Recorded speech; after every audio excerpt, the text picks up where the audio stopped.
नमस्कार मित्रांनो, तुम्हा सर्वांचं माझ्या मिनी ब्लॉगमध्ये सहर्ष स्वागत आहे. तर बघू शकताय, आम्ही आज जुडिओ इकडे जाण्यासाठी आम्ही निघालेलो. मस्त गाडीवरती गेलो उरण स्टेशनला.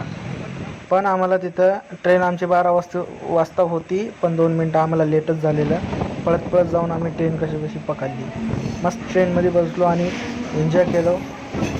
मस्त गप्पा गोष्टी करत 45 मिनिटचा रस्ता आम्ही क्रॉस केला. तर बघू शकताय तुम्ही, इथं महानगरपालिका आहे नवी मुंबई, आणि मस्त वातावरण पण झालेलं. आणि मस्त इथं आम्ही स्टेशनवरती उतरलो आणि थोडीशी इथं मस्ती केली आणि मग जुडिओ इकडे आम्ही आलो. तर बघू शकताय हे जुडिओ. इथं आम्ही गेल्यानंतर कपड्याची तिथं शॉपिंग वगैरे केली. मस्त कपडे आहेत तिथं, कपडे वगैरे घेतले आणि इथं बिल पे केलं. तर मित्रांनो, भेटूयात लवकर नवीन ब्लॉग.